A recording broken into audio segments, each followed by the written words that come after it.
Salut à tous. Salut. Bon, un petit épisode, on en discute de votre podcast Tatami Connexion, votre podcast préféré après les autres. Donc cet épisode, il est un peu différent, on revient un peu à nos premières amours. On avait fait un épisode il y a très longtemps sur le jiu-jitsu brésilien et le jiu-jitsu brésilien français et qu'est-ce qui manquait au jiu-jitsu brésilien français pour performer à l'international. Là, eh ben, on est un peu dans le même cas de figure, mais pour le MMA, finalement. Donc, Cyril Gane a affronté John Jones ce week-end. Il a perdu, comme tout le monde sait aujourd'hui, en 2 minutes 04 par soumission. Il n'a rien pu mettre en place, il n'a pas pu s'exprimer en fait pour gagner ce combat. Il a montré ses lacunes en lutte et au sol. Donc, lacunes qui sont normales du fait qu'il ait commencé il y a 4 ans le MMA aussi, hein, faut pas l'oublier. Donc là, on a eu Fernand Lopez qui a fait son épisode habituel avec Guillaume de la Sueur, donc King and the G, où il est revenu en fait sur la défaite. Et donc, bon, j'ai regardé 3 fois, moi, pour ma part, parce que, en fait, il y avait pas mal de choses à décortiquer. Il y a beaucoup de choses qui m'ont marqué, et qui ne m'ont pas marqué que moi, puisque je raconte encore ma vie, hein, comme d'habitude, vous avez l'habitude, mais ma femme l'a écouté aussi, elle avait envie de l'écouter, parce que justement, elle avait suivi toute l'histoire et les combats et tout ça, et elle a noté, avec son œil de newbie, hein, son œil de non-experte, des choses juste dans la façon déjà que Guillaume avait d'interviewer Fernand Lopez, donc ça on va en parler, et sur justement le fait que Fernand Lopez n'a fait presque que parler de lui, et en laissant de côté complètement Cyril Gane, comme si c'était finalement lui qui était sa défaite. Voilà, sa défaite, s'il était à l'origine de la victoire ou à l'origine de la défaite, et des détracteurs de Fernand Lopez plus que des détracteurs de Cyril Gane. Donc on va en parler. On a tout, enfin moi je l'ai décortiqué, hein, cet épisode, puisque là j'ai fait 3 pages où j'ai noté les points. Enfin vous me connaissez, hein, je prends beaucoup de notes, Rolly me balance assez souvent pour ça, mais en tout cas voilà, j'ai décortiqué sur 3 pages les différents points en fait qui m'ont marqué dans cet épisode. Donc si je dis 3 pages, ça veut dire qu'il y a beaucoup de choses qui m'ont marqué, hein, sinon on n'aurait pas besoin de faire un épisode complet là-dessus.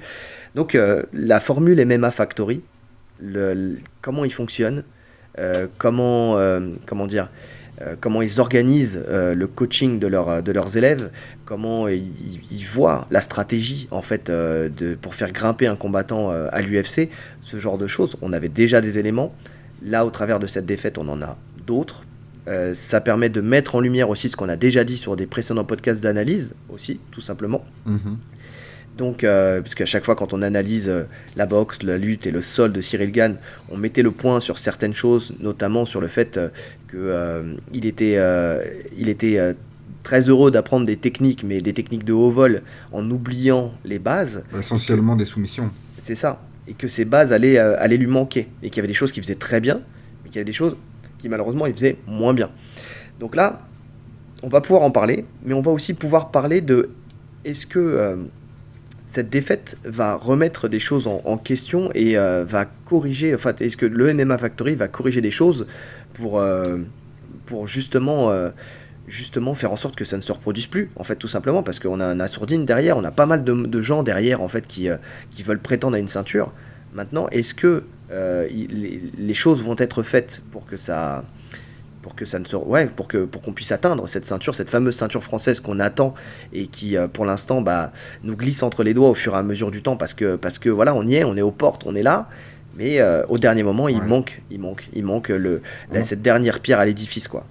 On a eu la ceinture intérimaire quand même. Oui, on a eu la ceinture intérimaire, mais ça on en reparlera aussi justement dans la stratégie de Fernand Lopez pour faire évoluer en fait les combattants, pour les emmener très rapidement, et avec Cyril Gane encore plus facilement, parce qu'on, même s'il le dit, c'est pas si facile que ça quand on a un lourd ou une fille, mais c'est quand même plus facile que quand on a un lourd, que quand on a un moins de 84 ou un moins de 77 kilos. Donc c'est pour ça que ça sera plus dur pour Nassourdine, et on l'a vu là directement, hein, de toute façon face à Sean Strickland, mais ça sera toujours plus dur pour lui que pour Cyril Gane, tout simplement. Ouais. Donc allons-y. Et ce titre, j'ai titré l'épisode en fait. Est-ce que c'est la défaite de Lopez ou est-ce que c'est la défaite de Cyril Gane? Enfin, je pense que ce titre il est parlant quand on écoute le King and the G, sincèrement. Déjà pour une chose très simple, hein. L'épisode il dure 1h18.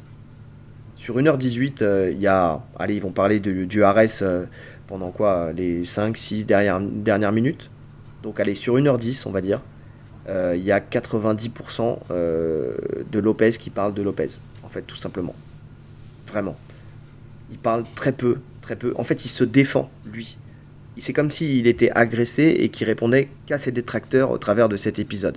C'est la deuxième fois que ça arrive. Parce que sur le dernier King and the G, il avait fait la même chose, mais au travers des médias. Qui soulevaient, en fait, des points de manquement potentiel chez Cyril Gane pour remporter cette ceinture. Et tout de suite, il s'était braqué en disant voilà, il y a des coachs français, pareil, on me critique, mais ok, j'ai pas gagné la ceinture, mais personne n'est arrivé au niveau auquel je suis arrivé, personne n'a ramené un combattant à la ceinture, ce qui est très vrai. C'est la vérité. C'est la vérité. Mais c'est aussi pour ça c'est le plus critiqué, parce que c'est le plus exposé. Mais parce que c'est le plus exposé. Déjà, maintenant, de par ce qu'il a accompli, et aussi de par le fait qu'il se montre souvent. Il aime ça, être mis en avant. Oui, il adore ça. D'ailleurs, quand tu vois ça et au fur et à mesure du temps, tu comprends un petit peu plus ce que voulait dire Ngannou quand il disait qu'il voulait plus de lumière que le combattant. Tu sais. Ouais. Même là, au travers de cet épisode, au travers de la défaite, en fait, on se rend encore plus compte quand on est face à la défaite plutôt que face à la victoire. Tu sais. Face à la victoire, tu peux être humble. Tu sais, quand Cyril Gane il a eu la ceinture intérimaire et qu'il l'a mis sur les épaules de Lopez, il a pu se mettre en retrait à ce moment-là. Non, c'est pas moi, c'est toi et tout ça.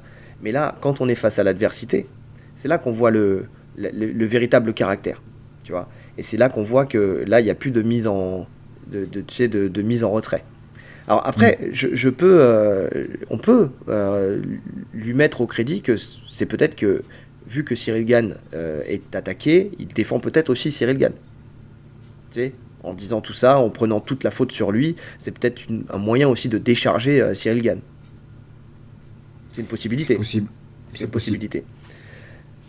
Et si c'est le cas, je pense qu'il ne le fait pas de la bonne manière. Tu vois, on peut lui mettre à son crédit, mais je pense qu'il ne le fait pas de la bonne manière. Donc, on va commencer avec cet épisode de King and the G. La première des choses qu'il dit, c'est tu veux trouver des réponses en parlant à Guillaume, mais il n'y en a pas forcément, tu sais. Si, il y a forcément des réponses. Après, c'est est-ce que tu as envie de les entendre ou est-ce que tu n'as pas envie de les entendre, mais il y a forcément des réponses à trouver. La défaite, quand on sort d'une victoire ou d'une défaite, on peut analyser la situation et voir ce qu'il y a à corriger. Nous, on le fait au club, on fait des compétitions de grappling, on en a presque toutes les semaines. On a des gens qui débutent, on a des gens qui sont plus confirmés, et en fonction de ça, en fonction des personnes qui arrivent au club et qui, dans leur première compétition, on voit des fois des axes d'amélioration. Quand on voit peu importe le niveau. Peu importe le niveau, que ce soit débutant, confirmé, tu vois tout de suite les trucs que tu peux corriger directement, tu vois. Après, c'est pour ça que c'est important de filmer les combats.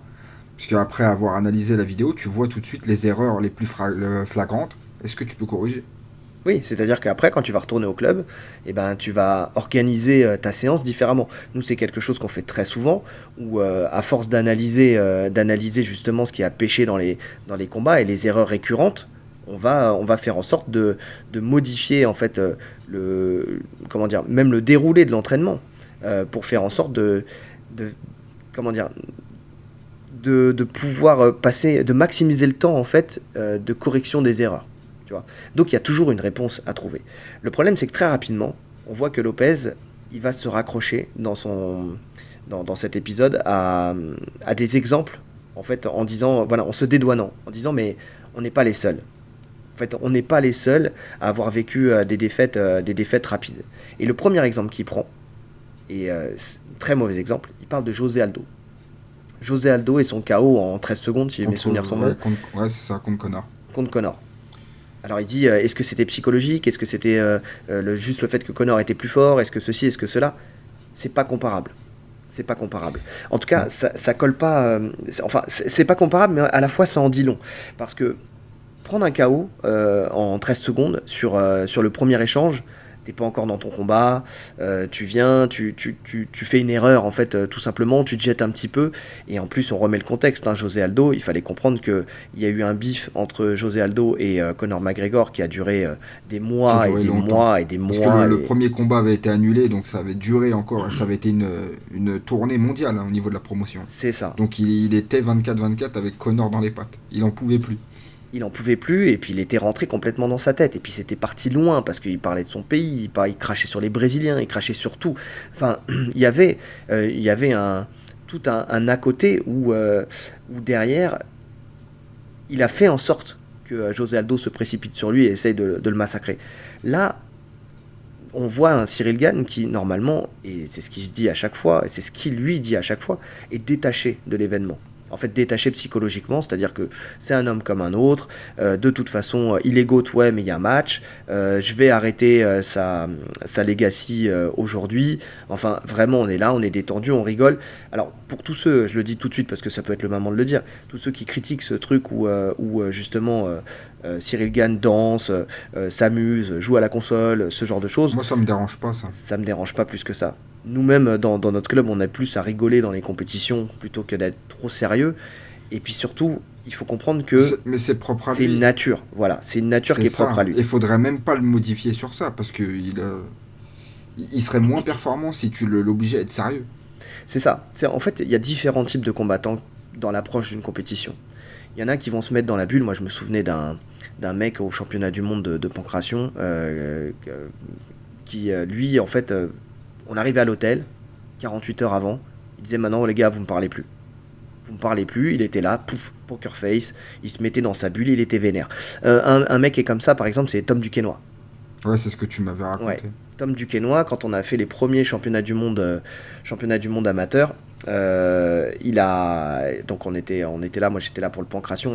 Sur la première compétition de MMA amateur, c'était David Baron qui coachait, donc en plus parce qu'il coachait Tom Duquesnoy, c'était son élève. C'était son élève, ouais. Donc voilà, il coachait plus le MMA, moi je coachais plus le pancration, et j'ai accompagné un petit peu dans le MMA aussi, comme il y avait plus de combattants dans le coaching avec David. Et Tom Duquesnoy, dans sa compétition, avant de combattre, les jours précédents, le mec, c'était un cercueil, une tombe. Et quand on parle avec lui après derrière, et là on le voit dans ses interviews et tout ça, c'est quelqu'un qui est très avenant, qui parle énormément. Aujourd'hui, il est dans le mindset et tout ça. Enfin, tu vois, on sent que le mec est détendu. Mais si vous voyez un Tom Duquesnoy 48 heures avant son combat, le mec est fermé. Donc ça, c'est son caractère à lui. Maintenant, la différence, Cyril Gane, lui, bah, c'est la décontraction, c'est la détente. C'est propre à lui. Alors ça ne veut pas dire qu'il n'est pas stressé. En fait, nous, C'est ce ça. qu'on En fait, reproche, c'est ça. c'est qu'il il se voile la face en disant qu'il n'est pas stressé. Tu peux être détendu, danser et tout ça, mais être stressé et être bouffé par l'événement. Le Bien souci, c'est sûr. que, et ça aussi, c'est un truc qu'il faut retravailler justement avec... déjà, sans parler du MMA Factory, de sa préparation et de tous ces trucs-là, c'est que aussi lui-même, Cyril Gane, dans son approche psychologique de la compétition, il faut qu'il accepte le fait que c'est un événement stressant.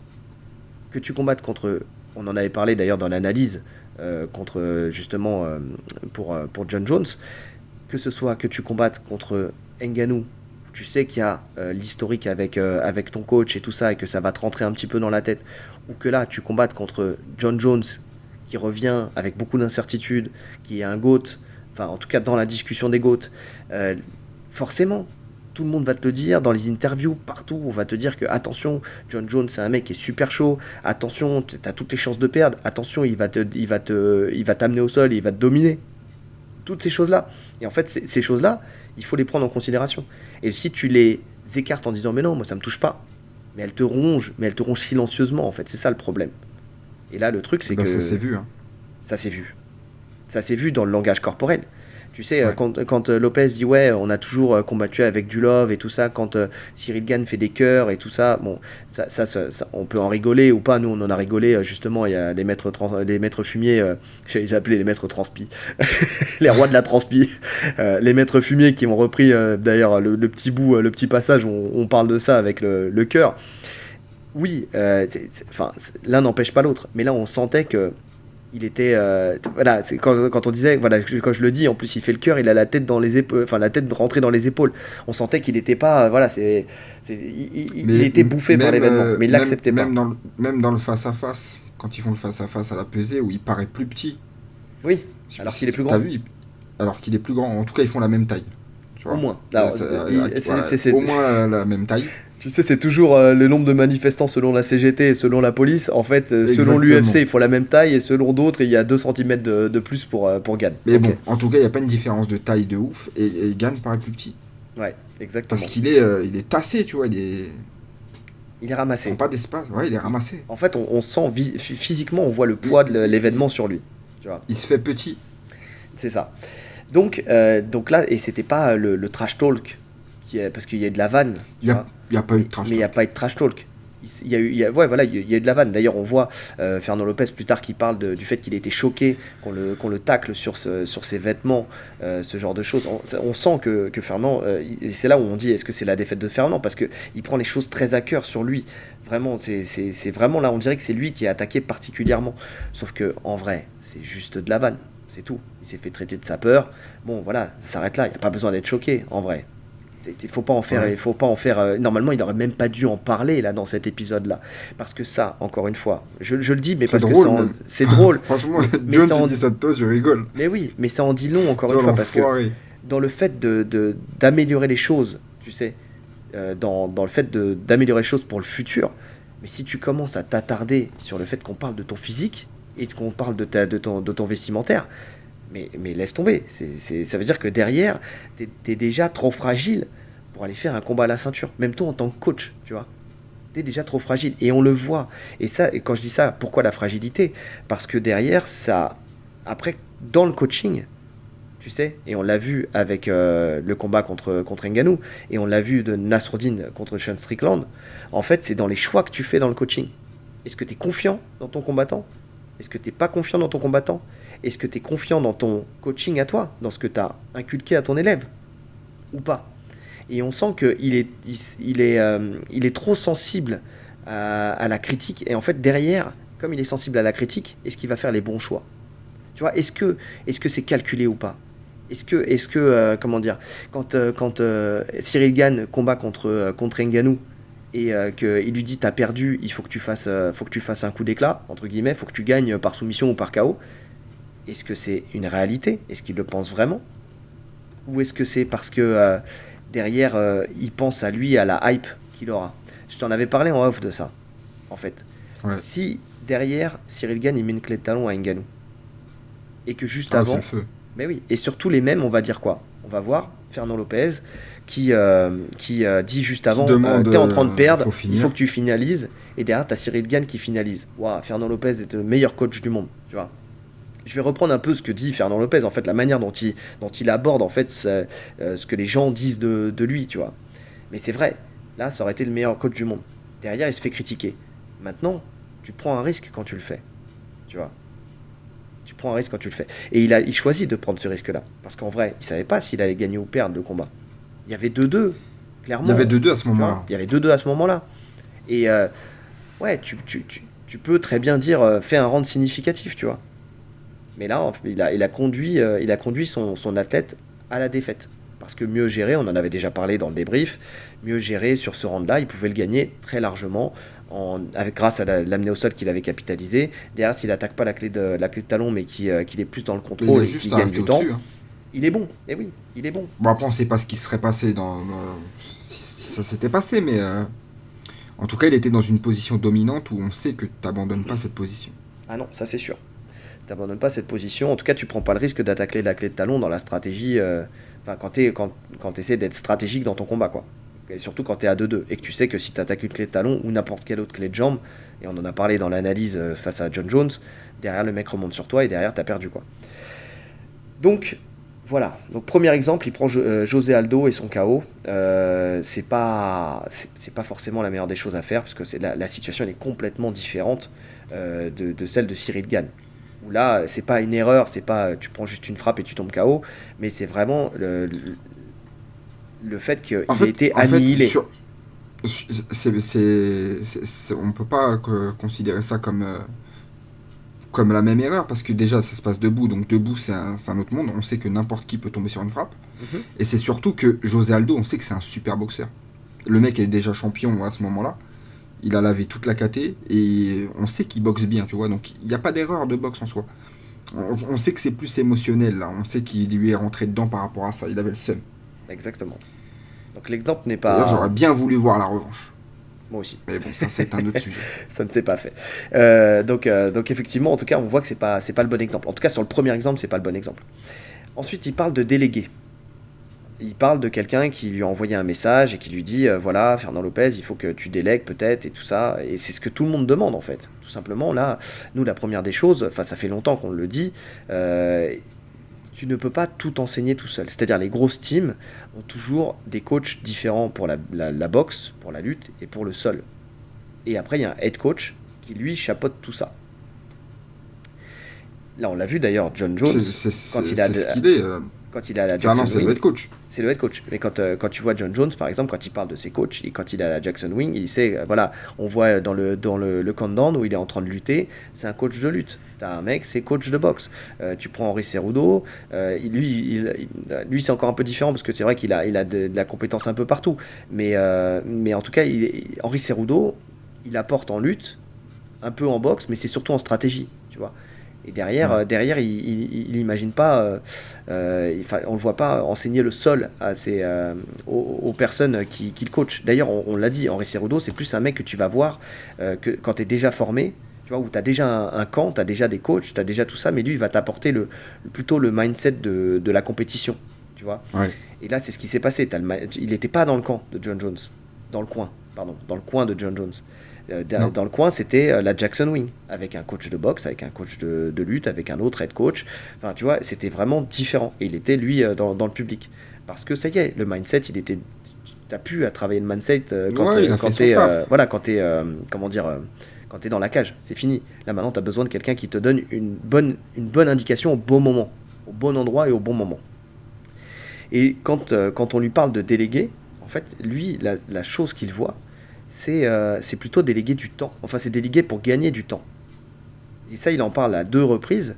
Et dans la première explication, quand on parle de déléguer, il dit voilà qu'il laisse la priorité en fait à Cyril Gane et à Nassourdine Imavov, ok, et que les autres sont pris en charge par exemple au sol par François Laurent. Donc William Gomis, il parle de William Gomis qui est pris en charge par François Laurent, qui est 3e dan de jiu-jitsu brésilien, qui est le référent d'Infinity, que je connais bien d'ailleurs, François Laurent, hein, c'était le coach de France, de l'équipe de France de grappling à l'époque de la FILA, qui a amené Laurence Cousin à améliorer son nogi pour faire la DCC. Donc c'est quelqu'un qui est très compétent sur le haut niveau et tout ça. Mais justement, François Laurent, on ne le voit pas avec Cyril Gane. On ne le voit pas avec Nassourdine Imavov. C'est-à-dire qu'il libère du temps pour les autres avec François Laurent, et c'est très bien pour eux, hein, William Gomis, ou même Ragnar Le Breton. J'ai vu Ragnar Le Breton qui était pris en charge par François Laurent. C'est très bien. Mais eux, ça va les faire progresser. Mais je trouve que c'est donner du caviar, si tu veux vraiment, enfin, si dans la logique de Fernand Lopez, tu vois, où tu te dis, ceux que je veux vraiment mettre en avant, c'est ceux qui sont le plus proches de la ceinture UFC. Ok, très bien. Et ben pourquoi tu donnes pas l'expérience d'un Fernand Lopez à ces personnes-là, en tant que coach de sol, tu vois, plutôt que de parler en fait de sparring, parce qu'en fait, quand on regarde bien, Fernand Lopez ne parle pas de... Attends, Ouais, vas-y. je te coupe une seconde. Est-ce que c'est pas le cas et juste on le voit pas? Mais pourquoi il le dit pas là? C'est-à-dire que là, quand il parle de François Laurent, il dit effectivement qu'il y a cette personne-là qui est là, mais derrière, il s'occupe de William Gomis. Et c'est au moment où il parle de libérer du temps. Tu vois? Il parle de libérer du temps, donc il donne la priorité, effectivement, à Cyril Gane et à Nassourdine. Il parle de sparring, c'est là où il commence à parler des sparring au sol. Et là, c'est la première fois qu'il parle aussi de Gordon Ryan. Où il dit, ouais, je pourrais faire venir Gordon Ryan, ça serait beau sur la vidéo, machin et tout ça, mais c'est pas utile. Et il parle après on a des François Laurent qui s'occupent de William Gomis et d'autres. Mais il dit pas que François Laurent il s'occupe de Cyril Gane et de Nassourdine. Alors après, j'ai peut-être pas bien compris, hein, comme j'ai dit, là on est là pour lire entre les lignes. Alors après, des fois on peut avoir des défauts de lecture, peut-être que je suis dyslexique, j'en sais rien.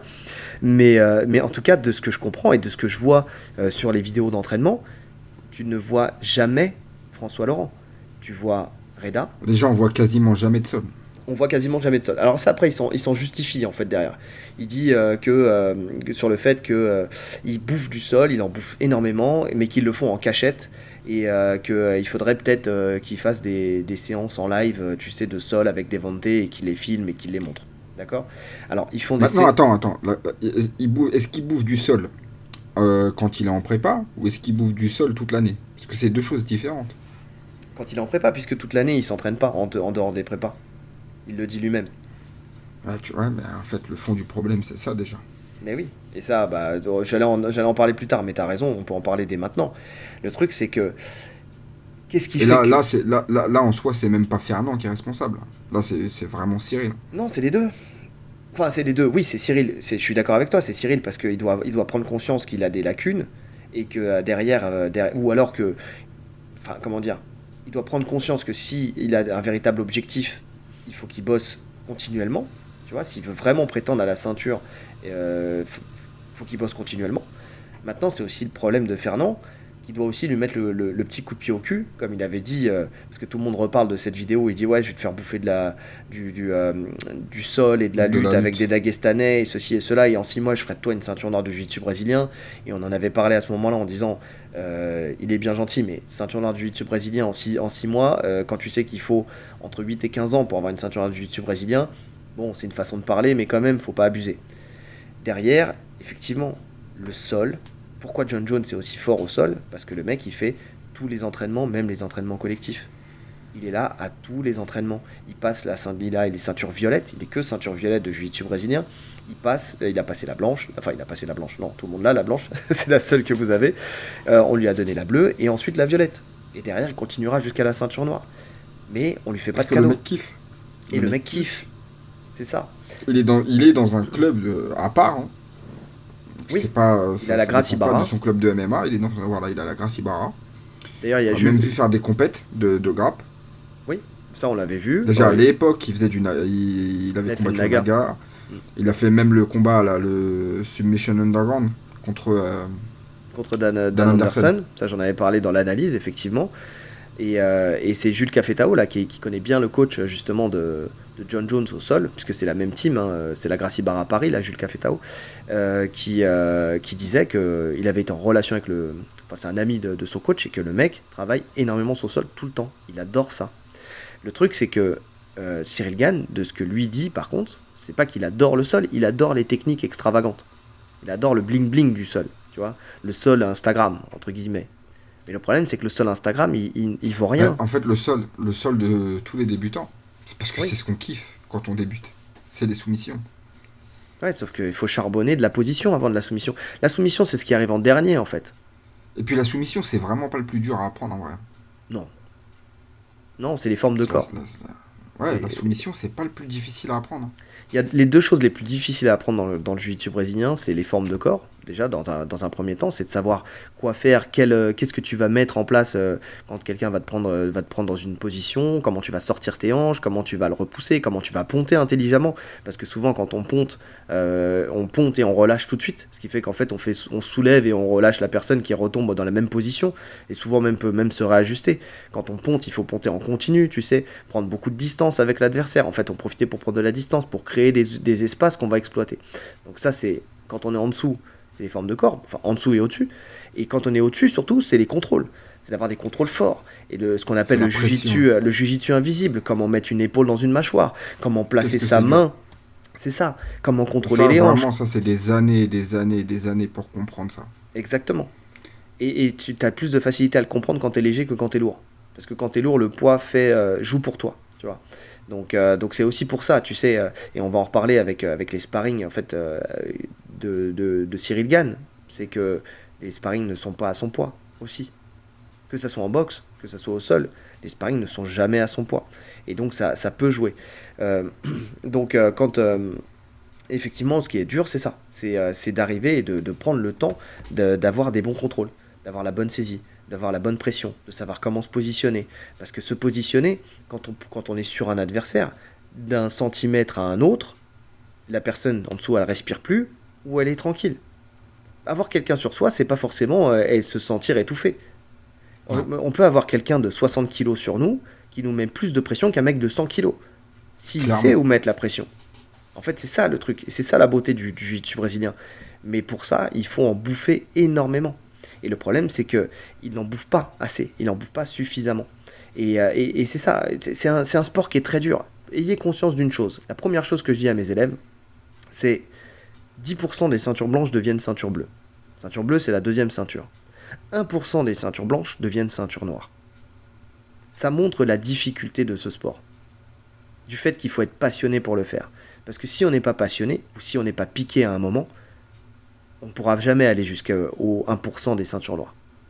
C'est vraiment ça. On le voit saison après saison, des gens qui commencent et qui lâchent très vite. Parce qu'en fait, il y Et a trop de pourtant, détails. même qu'ils sont passionnés, hein. Même Oui, qu'ils semblent piquer, mais au bout de 2 3 ans, ça y est, ils lâchent. ouais. Parce que trop de détails techniques, parce qu'ils en peuvent plus, quoi. Parce que ils pensent maîtriser la chose. En fait, ils pensent maîtriser la chose très rapidement. Et puis au final, ils se rendent compte que quand ils ont commencé à maîtriser un dixième de la chose, bah, il reste 90% derrière, quoi. Et que ça va beaucoup trop vite.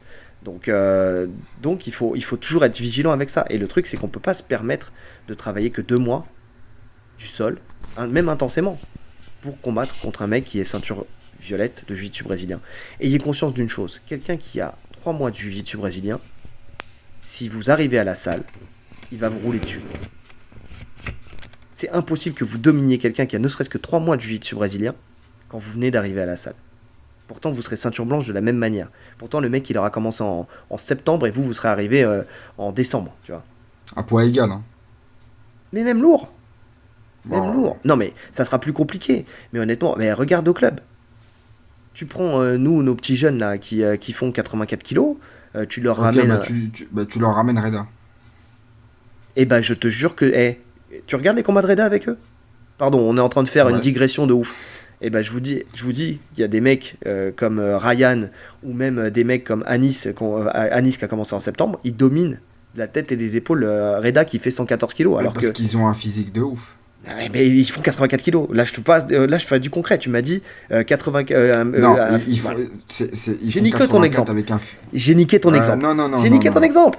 C'est tout. Bon, Ils bref, font attention, parce que là, 84 avec un physique de ouf. on va perdre tout le monde parce que personne ne connaît Anis, Reda et tout ça. Mais bon, en tout cas, si vous avez 3 mois de pratique, vous allez battre quelqu'un qui vient d'arriver au club. Donc, il n'y a pas de secret. Plus vous en bouffez et plus vous êtes fort. Comment dire, John Jones arrive avec une ceinture violette, une vraie ceinture violette, forcément, il sera plus fort que Cyril Gane, qui est ceinture blanche, en fait, tout simplement. C'est tout. C'est tout. Donc voilà. Ensuite, ils le disent. Ils font beaucoup de sol en cachette, comme on a dit. Mais enfin, derrière, ils n'ont plus d'espace pour en faire. Genre, ils en bouffent trop, ça leur bouffe le cerveau et tout ça. Ouais. Mais le problème, c'est qu'ils veulent condenser, et c'est ce qu'ils disaient, en 6 mois, je ferai toi une ceinture noire. Ils veulent condenser trop d'informations en trop peu de temps. Le problème, il est là. C'est pour ça que ça lui fait mal à la tête. C'est du travail de longue haleine, le sol. On peut pas devenir un crack en sol en 2 mois, 3 mois, même 1 an. C'est pas possible. C'est pas possible. Non. On peut travailler une lutte défensive en 1 an. On peut pas devenir très fort au sol en 1 an. C'est pas possible. Et le truc, c'est que là, Cyril Gane, il a à travailler et sa lutte et son sol. Ça fait 2 aspects qui sont énormes en termes de pédagogie, qui sont énormes et il passe trop peu de temps en fait à les travailler. Parce que derrière, il le dit très bien plus tard dans l'émission, il doit continuer à travailler sa boxe. Il doit continuer à Bien sûr. peaufiner sa boxe.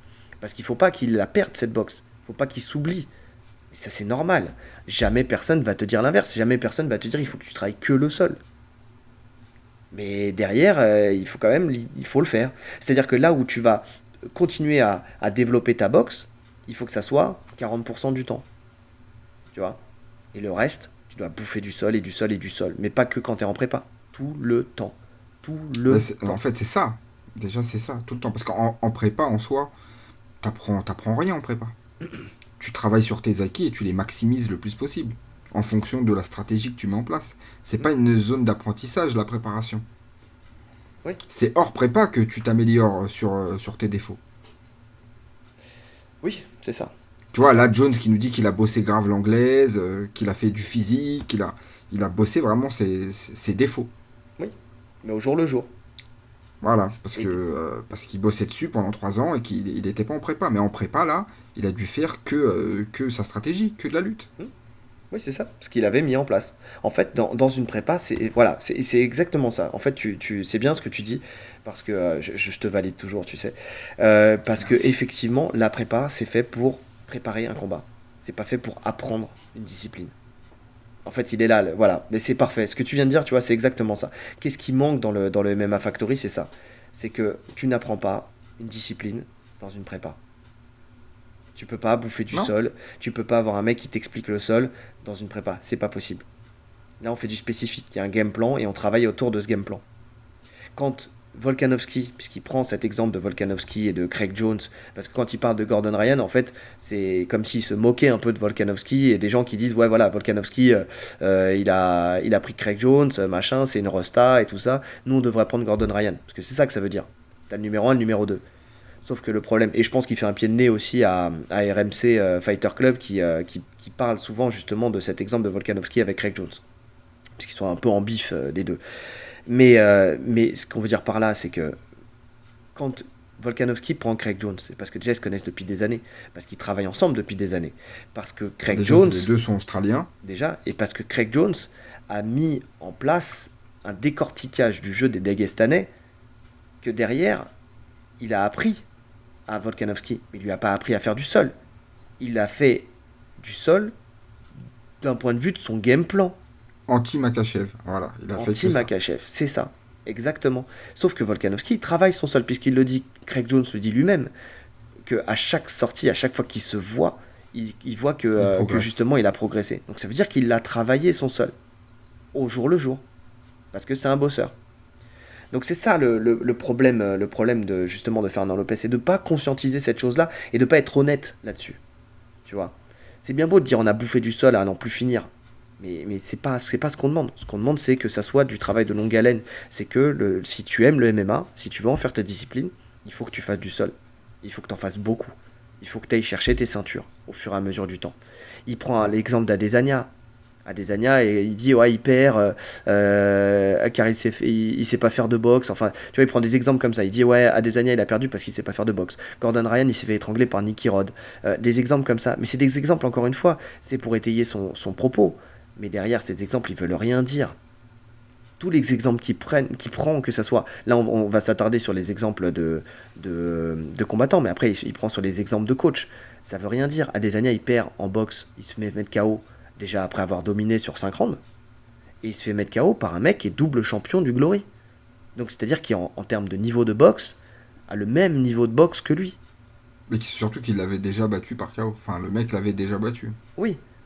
Quand il prend Gordon Ryan qui se fait étrangler par Nicky Rod, il le dit lui-même, c'est dans les règles BI où Nicky Rod il est déjà dans le dos de Gordon Ryan. Mais si il n'y a pas ça, il prend jamais le dos de Gordon Ryan, tu vois, par On exemple. l'a vu de toute façon. Voilà. Donc il y a ça. Alors, ça ne veut pas dire que Nicky Rod ne pourra pas battre Gordon Ryan un jour. Mais attention, c'est différent. On parle de Gordon Ryan, un mec qui a roulé sur tout le monde dans sa discipline. Tu vois. Et quel que soit le niveau, quel que soit le gabarit, quel que soit le style. Tu vois.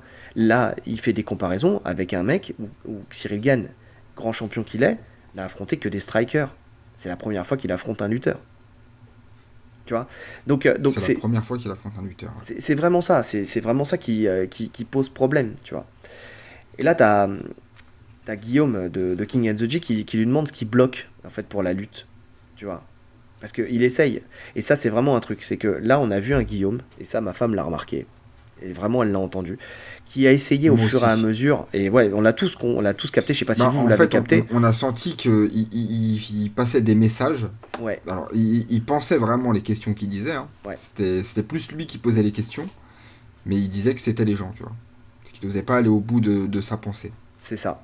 Et il essayait de lui faire dire, en fait, en fait, je pense que c'est sincère en plus qu'il essaie vraiment de faire évoluer la chose parce qu'il a à cœur que le MMA français évolue aussi. Et ça passe Parce que par ceux qui sont le plus je près de la doute pas ceinture. que c'est des passionnés, tu vois. Et en plus, ils sont proches d'eux. Oui. Donc on sentait un appel à l'aide, tu vois, genre un cri du secours en lui disant mais qu'est-ce qui bloque en lutte chez nous? Pourquoi ça marche pas? Et là, la réponse de Lopez, c'est attention à l'autoflagellation. Tu vois, attention à l'autoflagellation. Mais ça aussi, ça en dit long. C'est-à-dire que qu'est-ce qui bloque? Bah rien en fait. Je vais pas non plus. Ce que je fais, c'est déjà très bien. Si je m'auto-flagelle, si je vais plus loin, et ben là, c'est contre-productif. Attention, c'est pas parce que j'ai raté 3 fois qu'il faut absolument que je batte ma coulpe pendant trop longtemps, tu vois. Non, laissez-nous du temps. C'est ce qu'il dit. Laissez-nous du temps. On a besoin de temps. C'est pour ça qu'il parle tout de suite après de la libération, encore une fois, du temps. Il parle du pôle médical qu'il a créé, il parle du pôle préparation physique qu'il a créé, il dit qu'il arbitre la communication plutôt qu'il gère les médias, comme avant il faisait tout ça. Certes, il se libère du temps, mais qu'est-ce que ça dit des compétences qu'on apporte aux combattants? C'est bien, tu as plus de temps pour toi, tu peux faire d'autres choses. D'accord, ok. Mais très bien. Tu peux prendre toi aussi un préparateur physique, tu le dis que tu te remets en forme dans d'autres King of the G. C'est très bien. C'est très bien, mais qu'est-ce que ça dit des compétences que tu vas apporter? Qu'est-ce que ça dit des ajustements que tu vas faire pour qu'on ait enfin un combattant français qui aille à la ceinture et qui gagne la ceinture? En fait, le problème, il est là. Le problème, Est-ce il qu'il y est a un là. coach de lutte Est-ce qu'il y a un coach de lutte au MMA Factory? Mais écoute, je ne crois pas.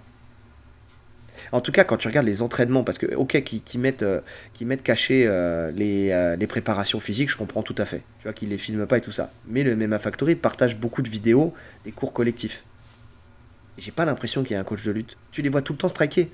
Enfin, tu vois, et c'est du striking avec de la lutte, effectivement, où les mecs doivent rentrer dans le Ouais, timing. il y a énormément de sparring, mais parce que même à l'époque de Ngannou, il nous disait il nous parlait de Slim Trabelsi où on le connaissait pas encore, tu vois, Ouais, il nous parlait de le Tchétchène, comment il s'appelle? C'est super fort au sol, qui a gagné le truc de oui, Hakim. oui. De le submission Ahmed only. Salamov. Ahmed Salamov, ouais. Il nous parlait d'eux comme sparring d'Ngannou. Oui, mais on parle de sparring. Tu Et vois, encore une fois, et on c'est parle de sparring, on on parle pas parle de pas de coach. coach. Exactement. Et ça, c'est vraiment le truc qu'on retient tout au long de l'émission, c'est qu'il parle de faire venir des sparring. Quand il prend Reda, moi Reda, en fait, quand je le voyais en tant que coach. Mais non, il parle de sparring. Quand on parle de Devontae Johnson, il parle de sparring. Tu vois, quand il dit les entraînements avec Devontae Johnson. D'ailleurs, petite parenthèse, ça aussi, il se moque de nous. Quand il dit que, John Jones, que Cyril Gane arrive à mettre des clés de talon et des guillotines à Devontae Johnson, qui fait partie de l'élite mondiale du jiu-jitsu brésilien et du grappling, qui a fait la DCC et tout ça. Non, mais non. Nous, les sons de cloche qu'on a eus, c'est que quand il est arrivé, par sparring, Devontae Johnson soumettait 20 fois Cyril Gane, qui est loin d'être un lourd, hein, d'ailleurs. Enfin, Devontae. Et que à la fin, il le soumettait plus 20 fois, mais il le soumettait 5 fois. Mais il lui roulait dessus. Il lui roulait dessus. Et ce qui est normal, hein. Attention, on n'est pas en train de dire que c'est pas normal, ceci, cela, que Cyril Gane il est nul ou quoi que ce soit. Non, mais là on est dans la paroisse du mec, quoi. On est dans sa discipline. Forcément, il est plus fort. C'est normal. Mais derrière, qu'est-ce que ça lui apprend? À part le fait de pas taper. Enfin, tu sais, de taper 5 fois au lieu de 20. Ok, certes. Mais derrière, dans la stratégie, dans tous ces trucs-là, qu'est-ce que ça lui apprend? C'est des sparring. Alors effectivement, c'est des sparring dans le dur. Quand tu écoutes Lopez, en fait, il a besoin d'avoir des sparring qui sont plus forts que lui et qui vont le mettre dans le dur. Mais c'est pas encore la bonne logique. Si on prend un autre grand coach face à l'éternel, on en a parlé la Je dernière sais. fois, monsieur John Danaher. John Danaher, grand coach de jiu-jitsu brésilien, qui a formé toute une génération de mecs qui ont roulé sur tout le monde, dont Gordon Ryan, puisqu'on parle de Gordon Ryan, qui s'est occupé aussi de Craig Jones, puisqu'on parle de Craig Jones, qui est passé un temps chez lui. On parle de Nicky Rod, c'est lui De qui a Nicky formé Rod. Nicky Rod.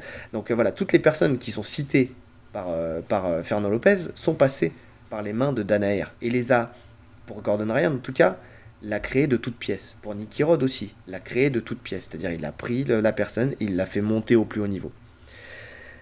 Ce mec-là, il dit quoi des sparring? Il dit, du niveau des gens avec qui tu fais des sparring. Tu dois prendre 80% de gens moins forts que toi. 80% de tes sparring, c'est avec des gens moins forts que toi. Et ensuite, dans les 20% qui restent, tu prends des gens de ton niveau et des gens plus forts que toi. 80% des gens moins forts que toi, pourquoi? Parce que tu peux mettre en place ton jeu. D'accord? Donc il ne faut pas qu'on te roule dessus. Mettre en place les choses que tu apprends en plus. Que tu apprends. Ouais, bien sûr, c'est que tu les as appris et après en sparring, tu les retranscris avec des gens qui sont moins forts que toi. Alors, quand on dit moins fort, c'est pas non plus un écart de niveau Ah, de ouf. bien Hein. sûr. C'est moins fort que toi. Ensuite, tu dois prendre des gens qui sont, allez, à 10% des gens qui font ton niveau. Qui sont à ton niveau. Pour voir si tu arrives à les surclasser. Et pour voir ta progression, ta réelle progression. Suite à ce que tu as travaillé avec les moins forts. Et après, tu dois prendre 10% de gens qui sont plus forts que toi, qui vont te rouler dessus, et là, tu vas apprendre à survivre à tout ça. Tu vois. Le problème, c'est que là, si tu écoutes Fernand Lopez, il te dit, ouais, je prends que des mecs qui sont super chauds. Comme ça, ils vont en bouffer, il va être dans le dur et tout ça, et puis ça sera très bien pour lui. Mais derrière, déjà, pour commencer, est-ce que déjà, il y a quelqu'un qui lui apprend la technique, les bases, les automatismes, et on a vu que là, ça manquait. C'est marrant parce qu'il y a eu une corrélation entre Geoff Neal et le combat de Geoff Neal contre Shavkat Rakhmonov, qui s'est retrouvé dans la même situation que Cyril Gane avec John Jones, et qui a réagi toujours très bien. Et il y a aussi, je crois que c'est Chris Gainash qui a mis aussi quelqu'un qui surengage beaucoup, qui est Petroyan, et qui se retrouve souvent dans cette même situation aussi, la même situation que John Jones versus Gane, et qui à chaque fois en fait arrive à recomposer avec des underhooks, arrive à mettre le bon coup de hanche, revenir face et rompre le contact, tu vois. Et c'est des automatismes qui sont travaillés. Les automatismes, ils n'ont pas été mis en place là par... En fait, ils ont pas été mis en place à aucun moment. C'est ça le pire. C'est-à-dire que ce soit en lutte et que ce soit sur la guillotine, il n'y a eu aucune... En fait, c'est ça qui est le plus choquant. C'est qu'il n'y a même pas eu une tentative et tu peux te dire qu'il a foiré sa tentative. C'est qu'il y a eu zéro réaction. Ouais, je suis d'accord. Zéro. C'est-à-dire que même sur la guillotine, tu sais, le premier réflexe, mais j'avais lu en plus quelqu'un qui disait, mais même quelqu'un qui pratique pas, ça doit être son premier réflexe, de venir dégripper la main sous la gorge. Oui. C'est le réflexe de tout le monde en fait. Il y a une main sous ta gorge, tout de suite tu viens, c'est logique, tu gagnes du temps. Et même ça, il n'y a pas eu en fait. Non, tu sentais qu'il était dans l'attente, mais d'ailleurs il le dit lui-même en post-fight. Il dit j'étais là, j'ai vu qu'il n'était pas bien placé, et après j'ai bougé. Je pense qu'il y a une part de stress là. Je pense que là, pour le coup, il y a une part de psychologie. Il était figé. Oui, mais pourquoi il y a ce stress ?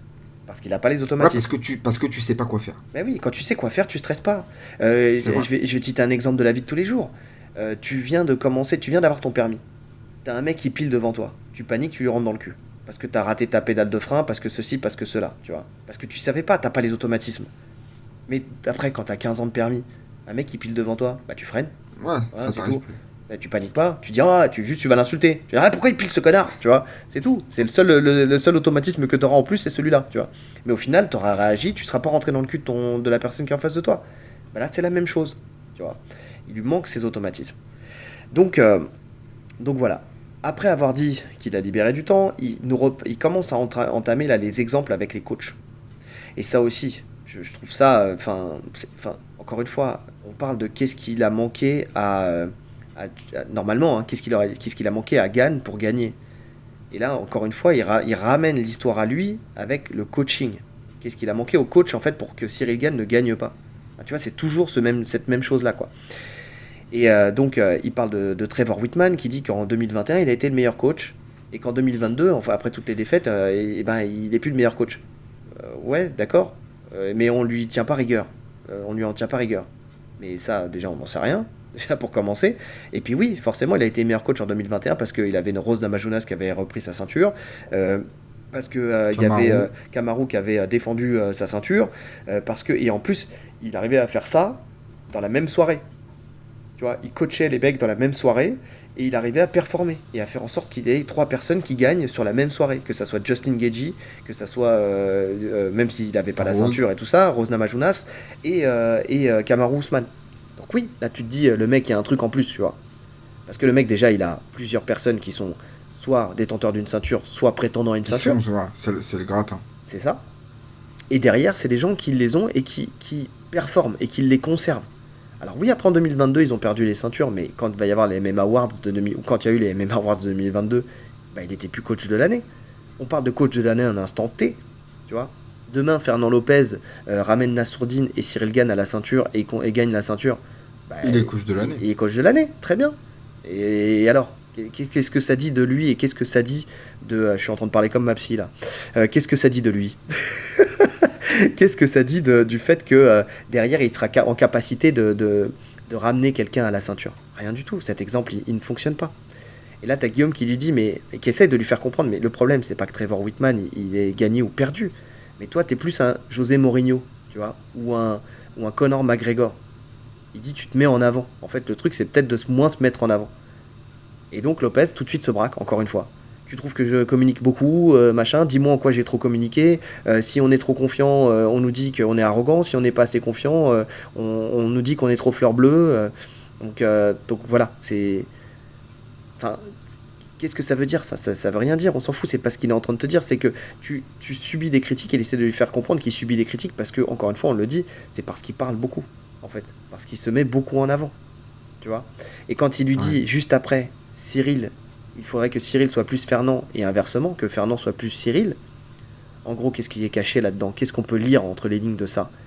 C'est plus que Bah, le il veut combattant que doit être dans la le lumière. combattant doit être devant, ouais. Ben oui, c'est lui qui doit dire qu'il va battre John Jones. C'est lui qui va dire qu'il doit faire Ou ci, qu'il va pas, faire ça. il Non peut mais avoir un autre discours, il n'est pas obligé d'être dans ça, mais en tout cas, c'est lui qu'on doit plus voir. c'est ça. C'est tout. Tu dois pas. Enfin, c'est peut-être moins le cas sur les comptes d'Inde, mais en France, tu voyais plus Lopez parler, limite, que Cyril Gane. Et on peut faire un parallèle avec Islam Makhachev et Khabib Nurmagomedov. Tu sais, Oui. où dans les interviews, on parle plus de Khabib que d'Islam. Et ben là, en France, avec Cyril Gane, on parle plus de Fernand Lopez que de Cyril Gane. En tout cas, on en parle autant. Oui, au moins autant. Oui, c'est peut-être pas aussi marqué, mais en tout cas, on en parle autant, effectivement. Et c'est pour ça que les gens, ils se basent sur lui. Et il devrait même pas être impacté par tout ça. Enfin, il le dit qu'il ne l'est pas, puisqu'il parle de la majorité silencieuse qui sont déçus et la minorité de haineux. Ça, d'ailleurs, on peut en parler de ça, parce qu'il en parle souvent. Cette majorité silencieuse, qui est en fait la majorité silencieuse, c'est des lambda, enfin, c'est des gens qui regardent la discipline de loin et qui n'ont pas tous les tenants et les aboutissants du cas du MMA en fait, que ça soit du MMA Factory, que ça soit de Cyril Gane, de Fernand Lopez ou de n'importe quoi d'autre en fait, tout simplement. Et la minorité de haineux, mais c'est des gens qui sont frustrés parce que ils savent derrière ce qui manque, parce qu'ils analysent derrière ce qui manque. Et ils sont pas haineux, c'est juste que derrière, ils sont eux aussi frustrés, tu vois. Eux aussi ils sont déçus. Sauf qu'ils ont des armes et des mots pour le dire différemment. Tu Ouais. vois. Oui, après, on parle pas des mecs sur Twitter qui insultent et tout. Hein. Ça, on parle pas de ça. Oui, parce que ça, les gens qui insultent et tout ça, ça c'est valable pour tout. Ils insultent tout et Mais tout ça, le monde c'est et tout voilà, le temps et c'est partout et ça, dans le on monde sait entier. de toute façon. Parce que quand il vient dire que Whitman et Eugene Berman, que Trevor Whitman et Eugene Berman, qui eux aussi ont connu la défaite et que derrière, chez eux, ils restent encore dans le panthéon des coachs et que ça, enfin, tu vois, et alors que eux ne font que coacher, alors que lui, en plus, il est agent et manager, tu vois. Mais Et derrière, promoteur. et promoteur, derrière, on n'en sait rien. Hein. Tu sais qu'aux États-Unis ou en Australie, Oui, ils sont pas taclés. il parle de Cavana aussi. Et Cavana, il y a une période, il s'en prend plein la gueule aussi. Mais c'est ça, quand il dit, voilà, il était au top avec Conor McGregor avec la double ceinture, et derrière, quand il a perdu avec les frasques de McGregor, et ben derrière, il sait plus rien.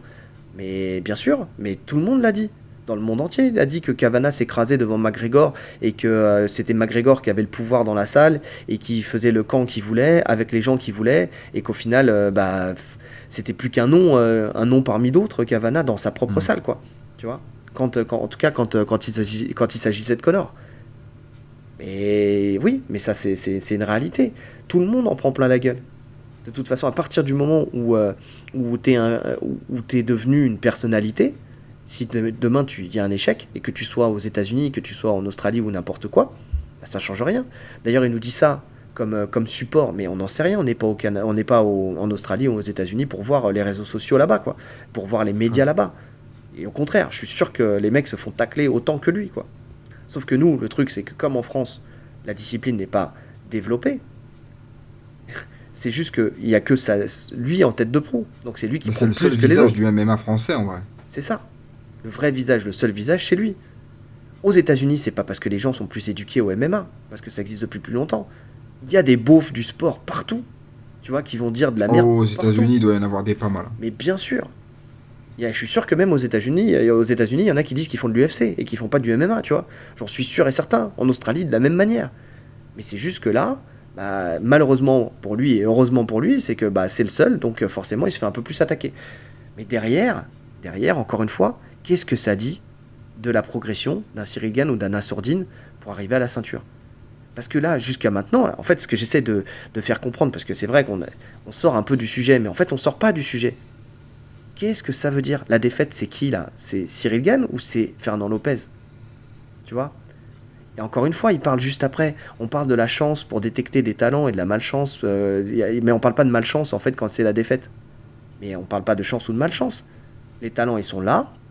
Alors, le MMA Factory, et on le dit parce que on connaît des gens qui ont essayé de débuter là-bas, ou qui sont déjà entraînés un petit peu, mais qui étaient débutants et qui ont voulu tout de suite migrer au MMA Factory.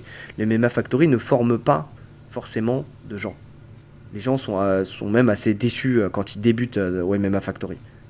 Mais par contre, là, ce qu'ils font très bien, c'est prendre quelqu'un qui est déjà formé et leur apporter le petit plus pour aller un peu plus loin. Ouais. Tu vois? Mais ça s'arrête là. C'est vrai que c'est un manager, c'est le meilleur manager français. C'est ça. C'est qu'il a les connexions, c'est un bon manager. C'est vraiment ça. Et sa stratégie, en plus, pour faire connaître le MMA Factory et se faire connaître, c'est marrant, c'est un de nos auditeurs qui en a parlé, qui a fait ce beau parallèle. C'est 1983 Machiavel, qui nous suit énormément, avec qui je débat beaucoup, j'aime beaucoup, qui parlait du fait que la stratégie de Fernand Lopez, c'était un peu la même stratégie que les Allemands durant la Seconde Guerre mondiale, la Blitzkrieg. C'est-à-dire qu'ils montent très vite, très haut, très fort. Tu vois, et donc ils surprennent tout le monde. Là, on l'a vu, hein, ils vont toujours tomber vers l'avant. Mais pour ça, il faut que tu aies le management suffisant pour que le matchmaking soit fait en ta faveur, entre guillemets. Si Cyril Gane, on l'avait pas poussé en avant, s'il profitait pas du fait que l'UFC parie sur la France, il aurait pris un Curtis Blade beaucoup plus tôt. Clairement. Ou un Aspinal, tu vois.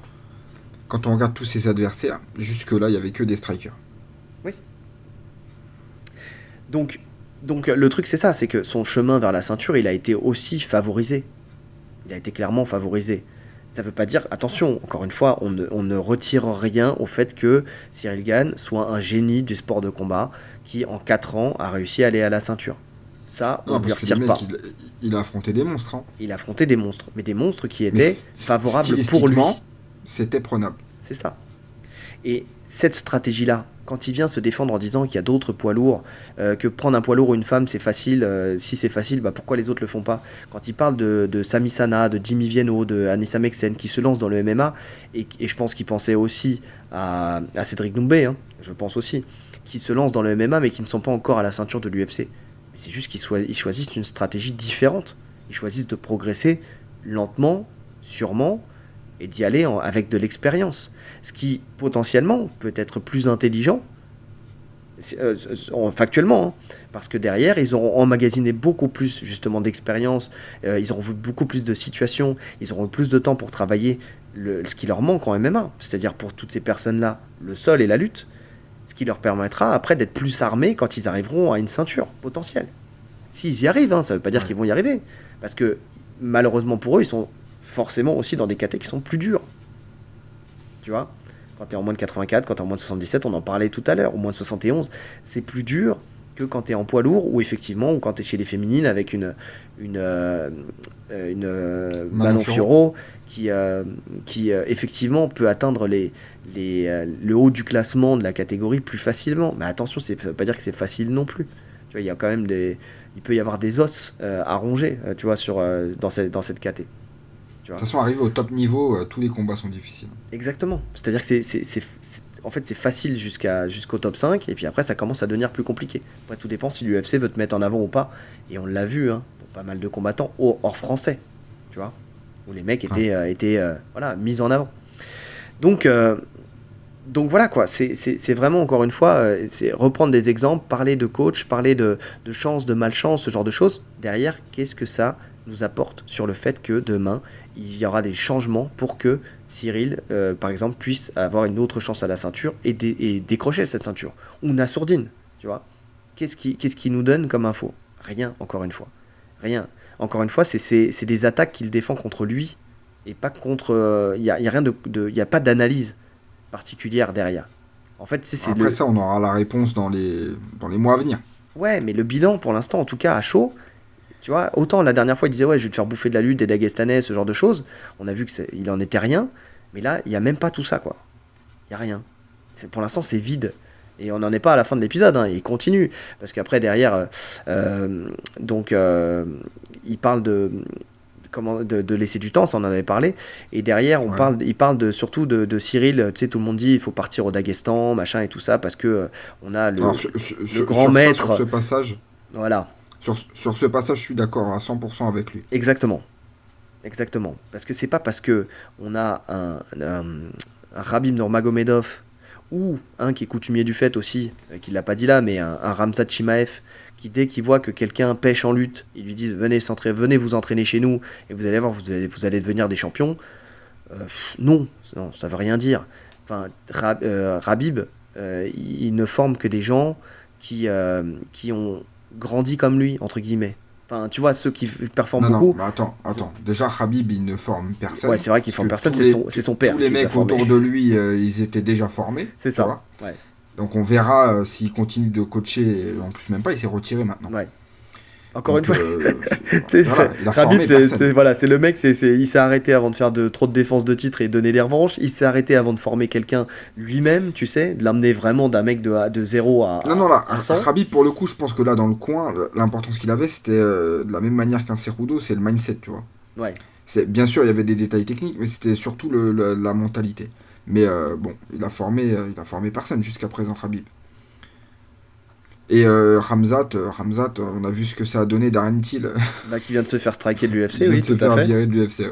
Il l'a plus détruit encore plus, tu sais, qu'il ne l'a construit. Donc oui, effectivement. Donc voilà, donc c'est bien beau à chaque fois. Maintenant, c'est la nouvelle mode. C'est comme monter de poids ou descendre de poids en fonction des victoires et des défaites. Maintenant, dès qu'il y a quelqu'un qui a une défaite, il y a tout le monde qui essaie de le récupérer. Tu sais, c'est pas que valable pour Cyril, hein, c'est valable pour d'autres combattants. Donc, bah, on voit comment, justement, il voulait que, ah, comment il s'appelle, Whittaker vienne s'entraîner chez lui. Enfin, tu vois, il y a toujours ce genre de choses. Là, c'est la Il s'est grande mode. entraîné avec lui. Oui, oui, non, mais c'est la grande mode, tu vois, de dire, viens t'entraîner chez moi, tu pêches, alors viens t'entraîner chez moi. C'est pas une bonne chose. Effectivement, il a raison, Lopez, quand il dit il faut pas le sortir de son cocon. Il a sa famille, quand il dit il a la bouffe qu'il aime bouffer, il a sa manière de s'entraîner. Bien sûr, bien sûr. Non, mais Il y a des c'est même choses à pas faire. faisable. C'est Mais même oui, pas envisageable. Faut être réaliste. Les gens qui disent faut qu'il aille au Daghestan, soyez sérieux. Vous iriez, vous, au Daghestan? je te jure. Parce que, en plus, pour progresser, on parle de 1 an, 2 ans, tu vois. Ouais, Pour vraiment voir des trucs significatifs. bien sûr. C'est pas partir Parce que 3 si tu fais semaines. un camp, ça sert à rien, tu vois. Tu fais un stage, ça sert à rien. Faudrait rester sur place, mais c'est impossible. Oui, non, mais c'est C'est vrai. impossible. Encore que tu partes vivre aux États-Unis, c'est plus ou moins la même culture et tout. Et encore, faut le vouloir. Oui, parce que Faut derrière, vraiment le vouloir. il faut que ta famille la suive, Faut que tout le monde faut suive. tout, quoi. Et il a jamais, Cyril, il a jamais exprimé l'envie de partir. Ngannou, on savait qu'il voulait partir. Tout de Il suite. l'avait dit plusieurs fois que son but c'était les États-Unis, tu vois. Cyril n'a jamais parlé de partir. Non. Donc non, c'est même pas envisageable. Non, non, c'est pas envisageable. Et puis, même quitter Lopez, leur relation, elle est trop forte, tu vois. Leur relation, elle est trop forte Non, dans les ça, MMA Factory, tout ça. C'est pas. il quittera pas Lopez. Mais non, il faut faire des ajustements au MMA Factory. Mais de toute façon, parce qu'en plus, les gens qui disent ça réfléchissent encore une fois sur de l'unidimensionnel. C'est-à-dire que c'est Cyril Gane. Le problème, c'est que si on veut un champion français, c'est pas que Cyril Gane. Il faut qu'il y ait une académie, une grosse académie qui a des connexions avec un bon manager, parce que Fernand Lopez est un excellent manager. Il a les bonnes connexions, il est bien vu et tout ça, donc là-dessus, il n'y a pas de Et souci. puis c'est une grosse structure quand Mais même, c'est le MMA une Factory. grosse structure avec beaucoup de moyens, mais ces moyens ne sont pas bien exploités. Donc maintenant, ce qu'il faut comprendre, c'est comment tu exploites mieux les moyens du MMA Factory, comment tu investis intelligemment pour faire en sorte, et pas que avec des sparring, parce que encore une fois, quand il vient de parler de tout ça, quand il rebondit à tout ça, que Cyril Gane, il faut pas le sortir, que le mettre dans le mal et tout ça, c'est pas pour lui, c'est pas son caractère, et l'expatrier, tout ça, ça le mettrait, il parle de Yon Kotelaba, tu sais, qui avait fait venir sa femme et ses gosses et tout ça, je comprends tout à fait, mais derrière, encore une fois, il rebondit sur quoi? Est-ce que en lutte ou en JJB, on a fait tous les sparring? Est-ce qu'on a fait tous les clubs d'Île-de-France pour chercher des sparring partners qui sont assez forts pour Cyril? Et encore Alors une qu'on s'en fois, fout. C'est le coach qu'il faut trouver, mais c'est pas le sparring. quand Khabib il lui dit va au Daghestan, il lui dit pas viens lutter avec des Dagestanais. Il lui dit viens, je vais t'apprendre la lutte. C'est ça qui est caché derrière. En vrai, le message, c'est ça. C'est viens, je vais t'apprendre les secrets de la lutte et comme ça, tu vas corriger comment dire, tes failles. Bon, après, on sait aussi que Khabib, il dit ça parce que lui, ça lui fait encore un moyen de parler de lui. Hein. Ce mec-là, il a pris goût à ça et voilà, c'est encore un moyen de se mettre en avant. Dès qu'il verra un mec qui lutte pas bien, il va dire viens t'entraîner chez moi. Non, c'est que de la com, ça encore. C'est que du Twitter et c'est que de la com. Mais derrière, voilà, moi ce que je vois sur ce qui nous intéresse, c'est-à-dire comment faire en sorte d'arriver à une ceinture UFC en France, derrière, au lieu de parler de chercher un coach, on parle de chercher des sparring en lutte et en JJB. Il ne parle pas d'aller chercher un coach, un vrai coach qui pourrait t'apporter quelque chose. Non, il ne parle pas de ça. Alors, il en parle vite fait. Il dit qu'il va construire j'attends de voir un staff de coach pour chaque discipline. Il en parle vite fait à la fin. Mais ça passe vraiment vite fait. Est-ce que lui-même, il y croit? Tu vois, j'attends de voir. Ouais. Sincèrement, j'attends de voir. Mais si je me rappelle bien au tout début du MMA Factory, peut-être même quand ça s'appelait Crossfight avant. Ouais. C'est pas un peu ce qu'il y avait? Il y avait pas. Alors, à la boxe taille, il y avait Alamos, je crois. Ouais. Le sol, c'était Michael Esco. Ouais. Et Lopez qui gérait un peu le tout. Et t'avais Thomas Loubersan aussi, juste avant. Après. Après non, c'était pas avant Thomas Loubersan? Non, c'était après, je crois. Après Michael Esco. Moi, dans la temporalité, je le verrai avant. C'est possible. Bon, enfin bon, c'est pas grave. Parce que tu veux que je te dise pourquoi? Tu veux que je te dise pourquoi j'ai raison? Je te dis pourquoi j'ai raison. Dis-moi pourquoi t'as raison. Parce que Conmon Day, qui est un des coachs justement plus pour les nouveaux d'ailleurs, c'est du MMA Factory. C'est quelqu'un que je connais très bien et qui faisait les open match chez nous. Et quand il venait, à l'époque où il venait faire, parce que là il a plus vraiment le temps parce qu'il donne plus de cours, mais quand il venait faire les open match chez nous, la première fois qu'il est venu, il avait le style calqué de Thomas Loubersan, avec des entrées-sorties, ce genre de choses. Et quand il était revenu plus tard, il avait changé son jeu. Je m'en rappelle. Ah, qui c'est qui a raison? C'est encore Bibi. C'est encore Bibi. C'est toi. Donc il est arrivé après, monsieur Michel Esco. Donc oui. Mais en tout cas, ce que je veux dire, c'est qu'il y avait ce format déjà un truc pour chaque discipline. Il y avait ce format-là. Mais le problème, ce qu'il y a, c'est qu'alors on peut en parler maintenant, c'est que avec ce qu'on a entendu aussi avec les histoires de Reda Meptouche, c'est que Lopez se brouille avec tous ses coachs. Tous ses coachs. Tout le monde finit par partir à un moment. Alors il y a eu des fuites de combattants. Tu sais, il y a comment il s'appelle, Michael Lebou. Enfin, tu sais, là, il y avait eu cette histoire avec Michael Lebou et tout à l'époque où il y avait eu la fuite vers le hobby fight de pas mal de combattants. Derrière, il y a eu aussi d'autres coachs, comme Tonton, hein, Mpumbu aussi, qui est parti. Donc, j'ai l'impression aussi qu'il y a un vrai problème. Encore une fois, dans l'ego. Thomas Loubersan qui est parti. Après, Thomas Loubersan, il a tendance aussi à partir. Tu sais, c'est pas la seule. Ouais, j'ai pas l'impression. C'est un nomade. C'est un nomade. Il le dit lui-même. Hein. Ouais, c'est un nomade. Tu vois. Là, je pense qu'il a trouvé quand même avec Nicolas Haute et Maxime François, il a trouvé son équilibre comme tu dis.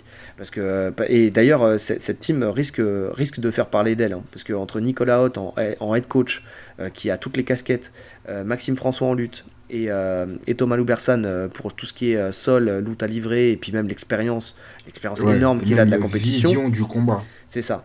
Là, je pense qu'il y a quelque chose. Là, il y a une vraie team MMA qui est en train de se créer, en fait, dans la Moody Gym, là. Donc là, il y a vraiment quelque chose qui commence à se créer. Et puis même dans la gestion des analyses du game plan et tous ces trucs-là, Nicolas Haute, quand on écoute ses analyses, d'ailleurs, on se rejoint souvent hein, sur ce qui est dit. C'est même des fois du copier-coller, tellement ça fait flipper. Des fois, on dit exactement la même chose. Mais on sent qu'il y a quand même un truc qui se crée. Enfin, il y a une équipe en fait qui a chacun ses compétences là pour le coup et qui vont mettre au service des combattants. Donc je pense que cette team là on va en entendre parler dans pas longtemps. Déjà on en entend parler, tu sais, dans le MMA amateur parce qu'il y a pas mal de monde. Il y a Delphine Benwesh qui s'entraîne avec eux, qui a fait encore une médaille là au championnat du monde. Je crois qu'elle a fait médaille de bronze. Il y a des gens comme ça qui commencent à sortir le bout de leur nez sur le MMA là et qui vont performer plus, je pense, à terme. Donc ça, c'était une parenthèse.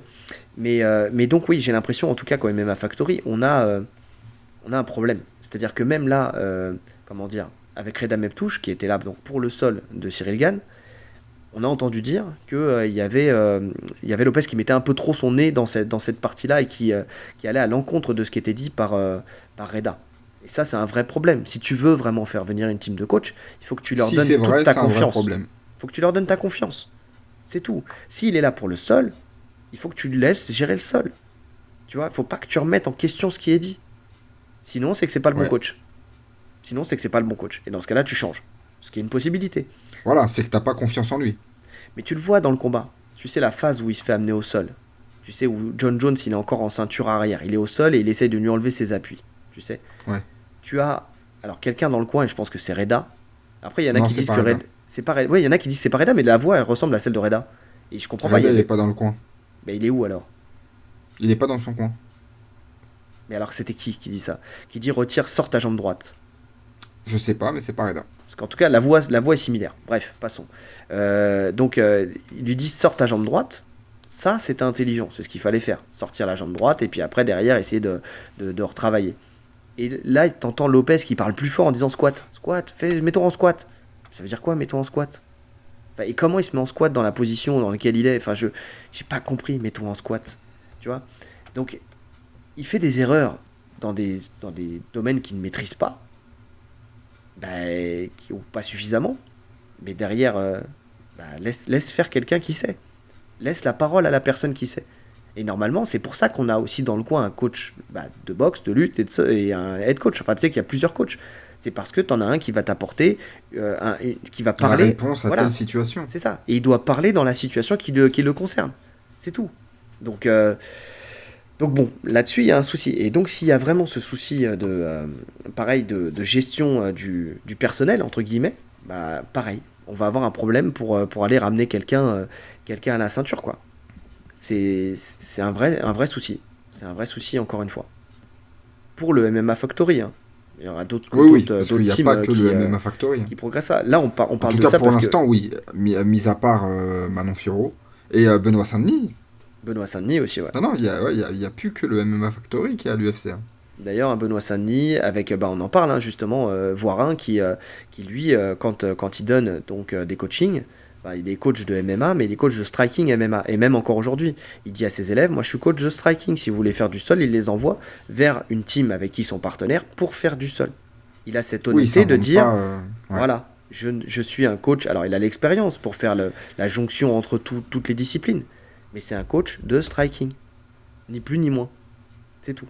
Et d'ailleurs, hein, on le dit, on le répète, hein, on va faire passer le message, c'est le seul qui a ramené une ceinture. Alors, c'était pas des combattants français, mais c'est le seul coach français qui a touché une ceinture de l'UFC. Une vraie ceinture, de véritable champion. Ouais. C'est le seul. Avec Anderson Silva. Exactement. Machida aussi, non? Bref, plusieurs. Ouais, Il en tout a cas, coaché plusieurs champions. il a coaché plusieurs champions déjà de l'UFC. Dan Anderson, on en parlait tout à l'heure. Enfin, il y a pas mal de champions, quoi. Donc, le seul moment où Lopez parle de Cyril, c'est donc déjà quand il parle, voilà, comment dire, qu'il remercie ceux donc, qui veulent que Cyril gagne. Bon, ça, c'est une chose. Mais il parle aussi du fait que Cyril, c'est le plus déçu, en fait. Vous imaginez pas, Cyril, c'est le plus déçu pour cette défaite. Il a vraiment travaillé, même s'il danse et tout ça. Mais ça, encore une fois, hein, on le dit, on n'en doute pas une seule seconde. Il a travaillé, mais il a travaillé sur un gros camp, mais sur trop peu de temps. C'est-à-dire il aurait dû commencer à travailler John Jones déjà en sortie, limite, hein, vu qu'il s'était sur le contrat, en sortie d'Ngannou. Tu sais qu'un jour, si c'est dans ton contrat, tu sais qu'un jour tu vas affronter John Jones, mais déjà tu devrais être déter à ça, mais tu dois te mettre toutes les chances de ton côté dès le début, quoi, dès que c'est dans ton contrat. Tu vois. Donc voilà. Et on en arrive à la fin, tu sais, de cette interview où derrière il parle de ce que maintenant et qu'est-ce qu'on peut mettre en place, qu'est-ce que tu as mis en place, tu sais, contre John Jones. Et là, c'est intéressant aussi parce que encore une fois, tu vois dans le coaching qu'est-ce qui pêche justement au MMA Factory et ce qui manquerait en fait, c'est avec un coach spécifique en lutte par exemple pour améliorer les choses. Il parle de alors t'as un bon jab, il a un bon jab, qui mettra le plus de jab. Les oblique kicks, parce qu'il te met des oblique kicks, alors tu vas mettre des oblique kicks. Bon, ça, c'est le côté striking, on va le mettre de côté parce que ça a pêché, mais bon, voilà. En sachant que d'ailleurs, enfin, tu sais, le réponse du berger à la bergère, je suis pas sûr que ça soit, tu sais, de rentrer dans le jeu et de dire, ah bah tiens, on va scorer qui met le plus de jab ou qui met le plus d'oblique kick. Je sais pas si c'est vraiment, en tout cas, ce qui est le plus intéressant quand t'abordes un striker, tu sais, un peu bizarre comme John Jones. Tu vois, enfin, tu vois, au contraire. L'oblique kick, tu recules, enfin, tu sais, tu retires ta jambe et tu rattaques dans la foulée. Enfin, tu vois, t'as des choses à mettre en place. Mais je me suis surtout attardé sur la partie lutte. L'anti-lutte, surtout. En fait, quand il parle de l'anti-lutte, il parle de ce qu'on a vu en fait dans la prépa et dont on a parlé dans l'analyse, c'est-à-dire les déplacements pour empêcher de se faire coller, que John Jones vienne au contact, et des frappes préventives. Enfin, il parle. Alors ça, on va parler du proactif, donc les déplacements, frappes préventives de bas en haut. Les genoux, les uppercuts, tout ce qui fait peur entre guillemets aux lutteurs. Exactement. Et après, en réaction, il dit voilà, on a fait un gros travail, très très gros travail sur les clés de talon et sur les guillotines. C'est là d'ailleurs qu'il dit que il met des clés de talon à Devonte Johnson. Pardon. Donc, si je me fie à ce qu'il dit, il y a du proactif, il y a de la réaction, une fois qu'il est au sol, puisque clé de talon, c'est une fois que tu es au sol, guillotine, c'est une fois que tu es au sol ou dans l'amener. Mais qu'est-ce qui se passe entre les deux ? Où est la défense de lutte ? Où est la pure défense de lutte, technique. C'est ça. Où est-ce qu'il cale un underhook, tu vois, là-dedans ? Le fait de rester debout. Bah, visiblement, même là, quand il parle du game plan, c'est oublié. Alors, est-ce qu'ils l'ont travaillé ? Je sais pas. Mais là, je me fie à ce qu'il raconte, à ce qu'il dit dans cette interview. Et ce milieu-là, cette zone en fait, d'ombre... comme si c'était acté que si Jones rentre, s'il y a contact, tu vas tomber. C'est ça. Ça. Qui se passe. Ou comme si c'était acté que tes déplacements seuls suffiront en fait qui t'amènera jamais au sol, quoi. Bah parce que jusqu'à présent, oui. Mais parce que personne n'a vraiment essayé de l'amener. Mais parce que personne n'avait une lutte. Personne n'avait de lutte. Donc le souci, il est là, quoi. Et là encore, ça pêche. Et c'est là que tu vois que Lopez n'est peut-être pas le meilleur coach. Le meilleur coach, en tout cas le coach au niveau auquel il prétend être, tu vois. Parce que dans l'analyse, dans la façon d'être, pour être le meilleur des coachs, il faut savoir mettre de côté, en tout cas mettre le doigt sur les choses sur lesquelles on n'est pas bon, tu vois. Nous, à notre niveau, par exemple, moi, tu sais qu'au club, je l'ai toujours dit, j'ai enseigné le MMA pendant 10 ans, et j'étais du striking à la base, je me suis mis au sol après, j'ai passé toutes les étapes pour arriver jusqu'à la ceinture noire, ça fait 12 ou 13 ans que je fais du sol, peut-être même plus, et quand j'enseignais le MMA, je savais que moi, je pêchais en lutte, tu vois. Mon problème, c'est la lutte. Alors nous, on avait les moyens d'un petit club, hein, donc je pouvais pas embaucher un prof de lutte, mais mon problème, c'est la lutte. Donc, pour amener au sol, ça m'a pas empêché de faire en sorte qu'il y ait des élèves qui soient bons lutteurs. Mais là où je comblais, c'est que, comme j'en avais conscience, c'était de faire des amenés au sol type box striking, c'est-à-dire saisie de jambes, fauchage, ce genre de choses. Des choses qui sont facilement abordables pour moi parce que je connais techniquement comment faire, parce qu'on m'a appris à le faire, tu vois ce que je veux dire, parce que j'ai été formé pour ça. Et après au sol, là, comme j'étais pas forcément bon en lutte, et ben on était sur de la lutte réactive, tu vois, c'est-à-dire de tomber dans une position favorable, de faire en sorte de défendre la lutte, peut-être plus dans la défense que dans l'attaque en fait, tout simplement, comme fait un Justin Gaethje, tu vois, par exemple. Et donc voilà, parce que j'avais conscience du fait que maintenant, si j'avais fait grimper des gens au plus haut niveau, et ben j'aurais embauché des gens capables de répondre au point qui moi me posait problème, tu vois.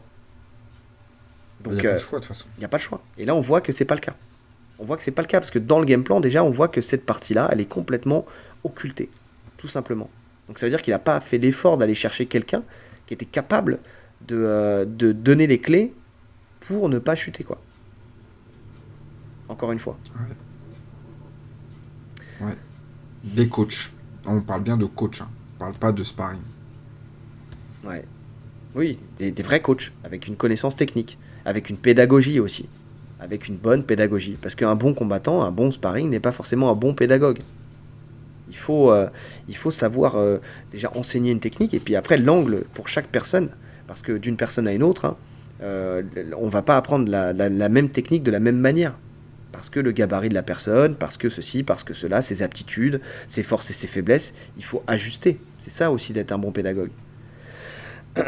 D'ailleurs, c'est là après où il introduit la notion de chain grappling. Alors ça, je ne connaissais pas.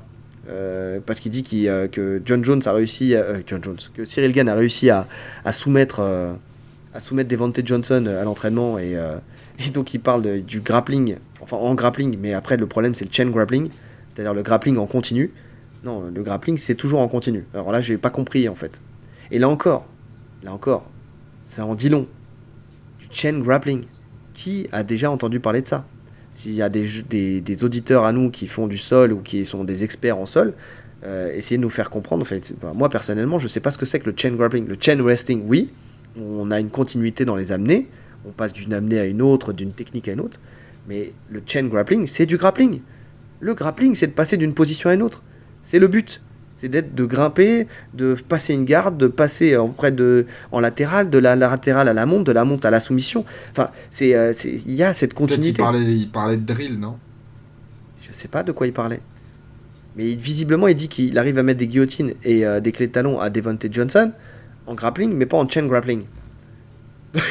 Donc ça veut dire quoi? Ça veut dire que quand ils sont sur une phase figée, il arrive à lui mettre une clé de talon. Donc ça s'appelle un exercice. On t'apprend la technique et tu la retranscris. Ouais. Et en chain grappling, c'est-à-dire quand il doit la mettre en sparring, en fait. C'est ça, le chain grappling. C'est du sparring. Bah là, il soumet plus. Oui, d'accord, ok. Là, ça colle avec ce qu'on a entendu dire, ouais. Ça veut dire que là, bah oui, ça marche plus. Mais on va pas s'inventer une vie. Là, ce qu'il est en train de nous raconter, il emploie des mots compliqués, mais qui sont des mots qui n'existent pas, pour dire, voilà. Ça montre encore le manque de substance, en fait. Le manque de compréhension de la discipline. Enfin, je sais pas. Merde. T'es coach de MMA au plus haut niveau, tu nous parles de chain grappling. Non, mais... quand même. Tu vois, moi, ça me pose un problème. C'est là que tu vois qu'il s'adresse à la majorité silencieuse qui connaît rien, quoi. Et elle ne vient pas t'étonner derrière que t'aies des gens qui connaissent, qui après te disent tu y racontes que de la merde. Et là, je le dis, on est en fin de podcast, peut-être que les gens n'écoutent plus parce que c'est vrai que c'est peut-être un podcast qui est un peu long et qui ne touche qu'une partie de personnes. Il n'y aura peut-être pas des milliards de vues sur ce podcast. Mais c'est là que tu racontes que de la merde et tu connais rien. Quand tu parles de chain grappling, ça n'existe pas. Ça n'existe pas. Bref, on arrive presque à la fin de leur interview. Comme il dit, s'il avait gagné, ça serait le plus grand coach du monde. Là qu'il a perdu, c'est ce qui permet de poser toutes ces questions. Oui, effectivement. Ça veut dire que tant que Cyril Gane gagnait, en fait, il ne se posait pas les questions et donc il ne faisait pas les ajustements. Et donc jamais ils ont anticipé. En fait, ce que je lis entre les lignes de ça, c'est que jamais il allait anticiper le fait qu'un jour, ils allaient affronter un vrai lutteur et que derrière, ça allait poser problème, quel que soit le lutteur. Ça, c'est, encore une fois, là, quand tu lis entre les lignes, tu vois le pourquoi du comment, aujourd'hui, le MMA Factory n'a pas de ceinture à l'UFC. Quand tu lis ça. Tant que ça gagne, ça va, on se pose pas de questions. C'est quand on perd qu'on réajuste. Et encore, quand il perd contre Ngannou, il dit qu'il va réajuster. Non, ouais. Et en fait, il réajuste pas. Ouais. Et parce que, en fait, le truc, c'est qu'encore une fois, ils n'ont pas perdu. Parce que le discours de Cyril Gane, c'est oui, mais en fonction de comment ça a été jugé, le 5e round, normalement, c'est moi qui gagne. Parce que c'est moi qui crée tout le jeu. Ouais, mais non, mais t'as perdu. Et t'as perdu parce que tu t'es fait amener au sol. Putain, derrière, bouge-toi le cul et travaille. Travaille. T'as du talent, t'es encore jeune dans la discipline, t'es pas cramé. Donc, travaille. T'as encore la patience d'apprendre, quoi.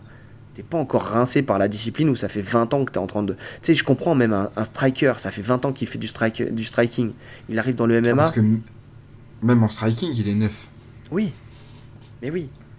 Il est encore frais. Je crois qu'il a 14 combats de Muay Thai. Oui. Il est encore frais. C'est rien du tout. Enfin, pour cette discipline, c'est rien. Ouais. Il a jamais pris de KO. Vraiment... Non, En fait, la suite, elle va dépendre non seulement des ajustements qu'ils feront eux, le camp, mais aussi de lui, ce qu'il veut. Et ça, c'est une inconnue. Oui. Ça, c'est la grosse inconnue. Et on en avait parlé dans le débrief. Parce qu'il a sa grande part de responsabilité aussi dans cette défaite. Ouais, non, mais je suis d'accord avec ça. Parce que qui danse et tout ça, comme on a dit, on s'en fout. Par contre, Non, derrière, entraîne-toi. ça c'est pas un Ouais, problème. on s'en fout, c'est pas un problème. Mais par contre, derrière, entraîne-toi régulièrement. Tu es jeune dans la discipline, t'as encore l'esprit frais, t'as encore le goût de la nouveauté, mais profite de cette énergie pour venir et progresser. Ou alors, Et en plus, t'es doué. et en plus, C'est t'es ça le doué. truc. Les gens talentueux ne travaillent pas. Bah, toi, travaille. Travaille, T'es travaille, doué. travaille. Comme on l'a déjà dit, c'est un athlète. C'est-à-dire qu'il est doué dans toutes les disciplines. Donc j'ai aucun doute sur le fait qu'il va apprendre le sol bien plus vite qu'une personne lambda. Oui. Il peut faire partie de ces gens qui ont une ceinture noire en 5-6 ans, tu vois. Pourquoi pas? La, Pourquoi pas? la, la lutte aussi, il va l'apprendre très vite. Donc, ouais. Putain, mais les Mais, bouchées doubles. mais les bouchées doubles, exactement. En tout cas, ce que je retiens de cette interview, c'est qu'il y a un Guillaume qui, pour une fois, essaie de faire passer beaucoup de messages, mais qu'on a un Lopez qui se braque, en fait, à chaque fois. À chaque fois. On sent qu'il est... Ouais, que Guillaume, il n'est pas libre déjà de ses dires, il prend des tournures à chaque fois. Non, mais c'est pas moi qui le pense, c'est le public, je remonte le public et tout ça. Alors que oui, si, c'est toi qui le penses. Bien sûr que t'en parles avec Rust, bien sûr que t'es dégoûté, bien sûr que tout ce qu'on dit là, tu voudrais le dire aussi. Mais derrière, t'es pas capable de le dire. Donc c'est pour ça, en fait, on rend aussi un peu service à Guillaume et à la sueur en essayant en fait, de faire une traduction. On fait une traduction de ce qu'il a voulu dire dans son podcast, des questions qu'il aurait voulu vraiment poser. Donc c'est vraiment ça. Et il n'y a que qu'en se posant ces vraies questions et en assumant que derrière, il y aura une progression et qu'on aura peut-être un champion français. Au MMA Factory. On l'espère. On s'en fout, nous, que ce soit MMA Factory ou quelqu'un d'autre. Mais derrière, on veut qu'il y ait un champion français. Et là, malheureusement, quand on a dit que John Jones, dans notre analyse et nos pronostics, allait gagner, c'est pas qu'on était contre un Français. C'est juste que il y avait une réalité. Il y a 1983, Machiavel s'est rendu compte avec notre podcast que, en fait, tout simplement, il faut pas être dégoûté. C'est juste que c'était un mismatch. C'est que le combat n'était pas équitable. C'est tout. Du tout. C'était pas possible avec un John Jones qui était en forme. Le combat n'avait pas lieu d'être. Il pouvait pas être gagné en aucun cas contre Cyril Gane. Et ça veut pas dire que Cyril Gane est mauvais ou quoi que ce soit. C'est juste que John Jones, c'est une autre planète. Tout simplement. Et une planète en plus qui a des armes qui sont redoutables, enfin qui sont pas gérées par Cyril Gane, tout simplement. Ouais. Et en T'as conclusion, des armes en plus. c'est des armes en plus, et des grosses armes qui font toute la différence. Le lutteur, c'est celui qui gère où le domaine, où le combat va aller, à quel niveau le combat va aller.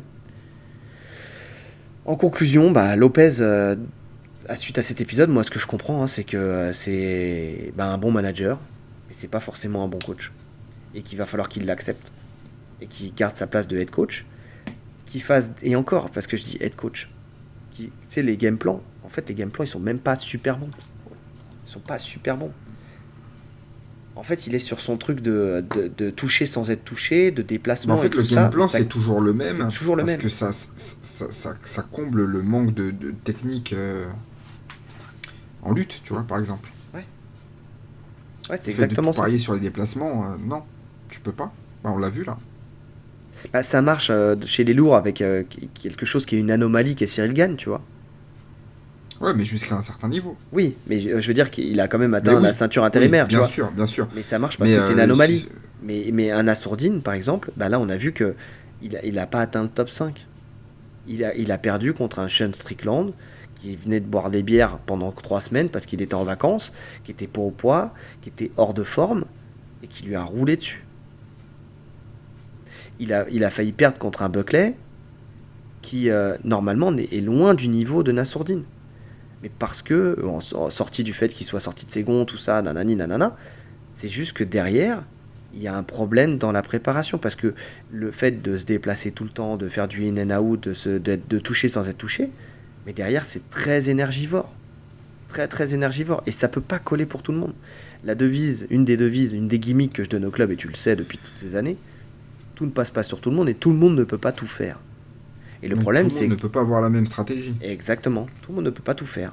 Donc, c'est-à-dire que tu peux pas calquer une même façon de faire, une même façon de combattre, une même façon de te déplacer. Et ouais, à tout le monde, ça peut pas convenir à tout le monde. T'as des mecs qui vont qui vont boxer, qui vont être campés sur leurs appuis, qui vont avoir une garde très hermétique et qui vont te rentrer dans la gueule, tu vois. Et t'as des mecs qui vont virevolter autour de toi. bah, tu prends Adesanya et Pereira. Deux boxeurs d'élite, deux styles foncièrement différents. C'est tout, c'est comme ça. Il faut l'accepter. Et si t'es pas capable de créer un... comment dire, de pouvoir coacher toutes ces personnes-là différentes correctement et efficacement, ça veut dire que ta place, elle est dans le management, elle est en tant qu'agent, mais elle n'est pas en tant que coach. Tout simplement. Il faut l'accepter. Donc il faut arrêter de chercher la lumière et plutôt chercher la lumière de son club au travers de ses athlètes. Tu vois ? Ouais. C'est vraiment ça. Moralité, tu peux toujours continuer à progresser. C'est vrai que tu es dans le coaching depuis longtemps, c'est vrai que ceci, c'est vrai que cela. Tout ce que tu dis, c'est vrai. Tu peux amener des gens au plus haut niveau, certes, parce que c'est bien fait avec le bon matchmaking et tout ça. Mais derrière, si tu veux passer, en tout cas pour le MMA Factory ou pour la France complète, passer ce dernier step, bah, il faut que tu te mettes en retrait. Peut-être pas complètement, mais en partie. Il faut l'accepter. Il faut savoir se mettre en retrait. En tout cas, sur certaines parties, ouais. J'espère que l'épisode il a été facile à écouter. J'espère, parce que c'est une première qu'on fait véritablement. On est revenu en fait à nos premières amours avec, mais là on était vraiment sur un truc où on décortique une interview. Donc c'est encore un peu compliqué parce que voilà j'ai pris point par point. Donc dites-nous en commentaire si ça a été compréhensible. Parce que c'est vrai, nous on se rend pas compte. Moi je sais où je veux en venir, mais si ça a été compréhensible, si ça vous a plu.